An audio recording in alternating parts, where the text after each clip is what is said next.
All right, joining us on Pirate Radio Live, Jonah Dillon from the Commercial Appeal in Memphis to get you ready for East Carolina and Memphis coming up this Saturday. Our pregame coverage begins at noon on the Bud Light pregame tailgate. We'll take you up to kickoff and should be a fun one. Jonah, boy, a lot to talk about on the Memphis side of things. This team kind of had everything in front of them a few weeks ago, and now two losses in the American. So is it one of those situations where, hey, let's finish strong here, or do you get the sense that, all right, the big goals are out of the way, out the window, and we're just going to kind of play the string out here late in the season? Yeah, I mean, that's a big question coming into this week. I think the stuff we've heard from the team has been kind of like, okay, we know it's unlikely, obviously, that we're going to get to the American Conference title game in the playoff, but Memphis hasn't been officially eliminated yet, and technically they would need a lot of help. But there is a path. It would obviously include winning the next two games, and so they're at least going to stick to that until it's not possible anymore. And the next two games for Memphis are going to be tough ones, obviously ECU and then Navy on Thanksgiving Day. But yeah, last week against Tulane, obviously took a lot out of where Memphis was a week before. You know, this was a team that popped up in the first rankings reveal for the CFP rankings as the 12 seed and a playoff team, and obviously not the case anymore. And I think there's questions about how Memphis is going to respond, knowing that that's the stuff that everyone's been talking about all season, and now it appears that it's kind of out of reach. Yeah, man, it's almost a meme at this point, but the first ever college football playoff ranking in 2014, East Carolina was number 23, and then we went out and lost to Temple, I think, the next week. So we still remember that. I mean, is there any solace that you're in that first bracket, or is it just almost a tease at this point? I feel like it's a tease. I mean, no one wants to be in the bracket the first time. They want to be in the bracket the last time, right? Right. And so it's nice. And I think it was the games that Memphis has lost this season. They've come after big wins or times when everybody was kind of talking about, oh man, this team is going to win, and they've got this coach and this quarterback and all this stuff, and then they go and lose. And the way it works when you're a Group of Five team with the national media, when you lose, then they just don't talk about you. And so that's Right. kind of where Memphis has been this week. The head scratcher was UAB, obviously, and that was after Trent Dilfer was fired. And was that just one of those cases where one team gets the interim boost, the other team's kind of sleepwalking, or did things happen in that game you can point to say this is why we didn't win? That's the one that really we're outside of Memphis. We're all looking at like, how the heck did that happen? Yeah, inside of Memphis too. I think that's how it's gone. It was a bunch of things. You've got UAB, like you said, coming off of firing their coach, so they had the interim coach bump or whatever you want to call it. They had a quarterback who never started a game before in his career, Ryder Burton, who was like outstanding in that game. A lot of it, obviously, you can say Memphis defense didn't defend this and that, but realistically, like he played just the game of his life. He played incredible in that game. There were throws that he made that I haven't seen many quarterbacks make against receivers who were not really even open. So he was great. Memphis didn't really get on track offensively in the first half. Then Brendan Lewis, their quarterback, got injured, which kind of started a wave of injuries to Brendan Lewis that's pretty much continued every game since then. Uh, and Memphis just never got back in it. And then a chance at the end, and Memphis shoots itself in the foot with two false start penalties from the 1 yard line. Yeah. And look, Memphis could have won the game. Obviously, if they didn't have those penalties, they wouldn't have deserved to win it based on how they played. Um, but I think that's the game, like you said, people, even after the Tulane loss, people are starting to look back at that game and say, like, okay, well, Tulane was a pretty solid team. You know, that game was close and it could have Yeah. gone either way. And Memphis didn't play great. But the UAB game is the one that I think, especially at the end of the season, people are going to look back on it and have more questions about. What is the quarterback situation for the Tigers heading into Saturday? Yeah, that's the question. That's been the question for about the last month, because not only does Brendan Lewis, Memphis' quarterback, is not only is he dealing with a significant injury, or at least something that's clearly hampered him in the past couple of games. Memphis doesn't really have a defined backup quarterback. So we saw AJ Hill be the backup quarterback against UAB when Brendan Lewis went out, and then last week against Tulane, Brendan Lewis goes out and Arrington Maiden comes in as the backup quarterback. So part of the point is that Ryan Silverfield wants the other coaches to have to plan for three different quarterbacks. Part of it is that there is no defined pecking order, as we saw last week.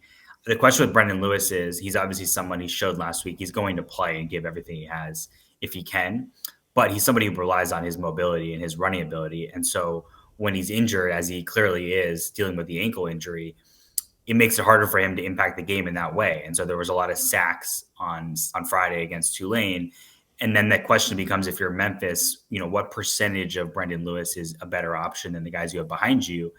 And then who is the quarterback behind him? Because it basically changes week to week, which I'm sure is difficult for the offense to kind of work through because they are different types of quarterbacks too. Jonah, I don't know how long you've been covering Memphis, but we haven't seen them on the field, ECU and Memphis, in a few years. But man, these teams have played some thrillers, some classics, and regulation time has not been enough for these two teams. So it seems like when these teams get together, we have great games, and the line Vegas says is going to be 1.5, 2.5. Should be in for another good one on Saturday. Yeah, this is my third year on the beat, so I missed that 2022 game, but I've heard a lot about it from a lot of people, the 4 overtimes. And yeah, I mean, it is interesting because I think at the beginning of the season, if you would have said ECU is going to be favored over Memphis, I don't know, a lot of people in Memphis, they would have been pretty, Right. and maybe in Greenville too, they would have said really. But I think it was understandable. I wasn't surprised by that at this point. ECU's obviously been playing really well recently, and Memphis obviously coming off a loss. So it is really interesting.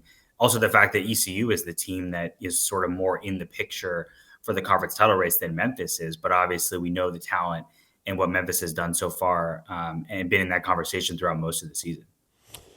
Talking to Jonah Dillon today on Pirate Radio Live, and East Carolina Memphis coming up this Saturday. And big picture wise, Coach Silverfield's name's been out there as far as guys that could make the jump. There's so many openings in college football, big openings right now, that the carousel is going to be crazy. And might be a weird time to ask about it coming off a loss, but how about that chatter going on? Has that affected, what's going on inside the walls over there at all?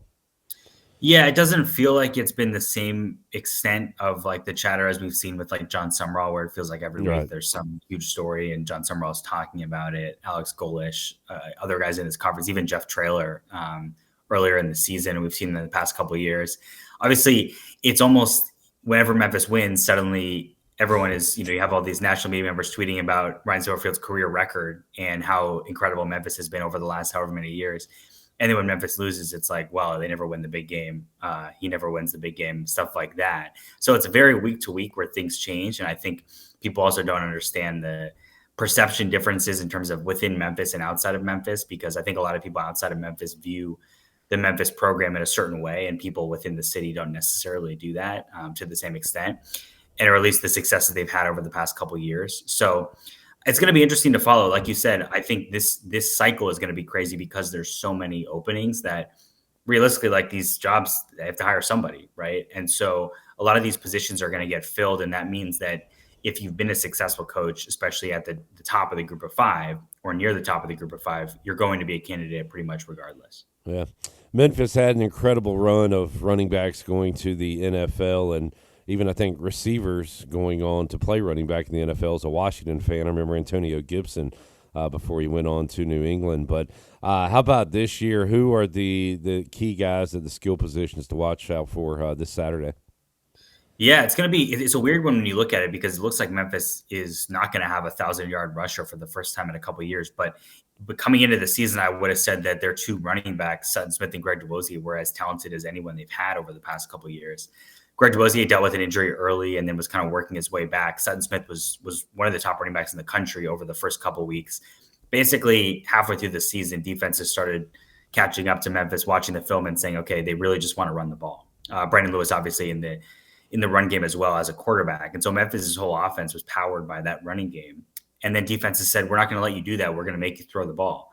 And it's worked out to some extent for the defenses. Brandon Lewis has shown that he can move the ball through the air, even though obviously Memphis' bread and butter is still the run game. But they really have not been able to run the ball over the past couple of games. And then in the past game, Cortez Braham, who's I think right now the leading receiver in the American Conference, has been Memphis's clear number 1 go-to weapon.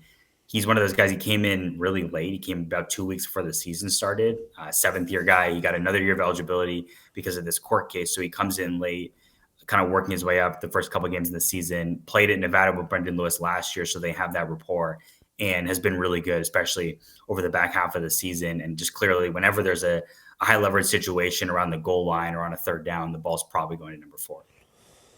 Total in the upper 50s, near 60, so they're expecting some points Saturday in this game. How about the Memphis defense? How are they playing this time of year?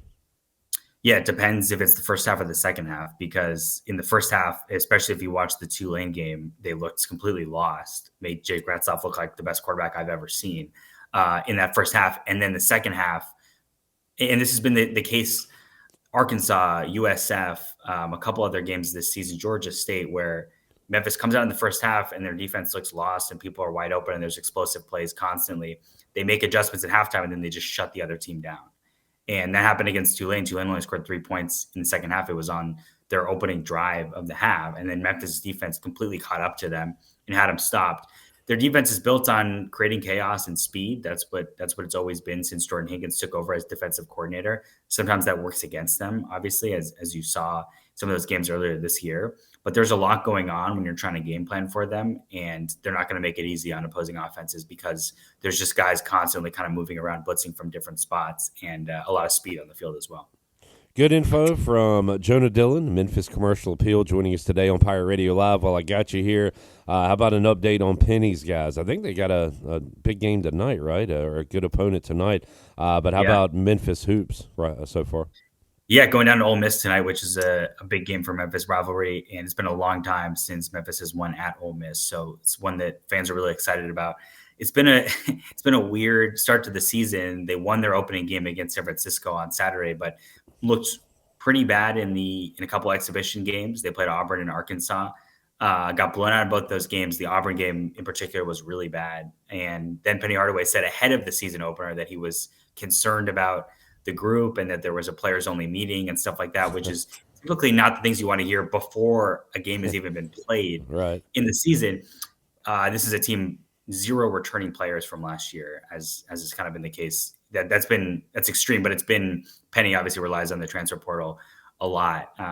And so it's fair to think that there's going to be some growing pains. Talent-wise, they have enough talent to be the best team in this conference, but they've got to figure it out. They've got to get things on the right page. Look, they're 1-0. So it's weird to be talking about problems and players only meetings and things like that. But they've got a really tough non-conference schedule. So I think we're going to learn a lot about that team before they get to conference play. Jonah, good stuff. For people that want to know more about Memphis football and the work you do, where can they find it? Yeah, follow me on Twitter or X at the Jonah Dillon, and then commercialappeal.com for all my stories. Jonah, thank you for joining us, man. We'll try to catch up again when the Pirates and Tigers meet on the hardwood. Yeah, thanks for having me.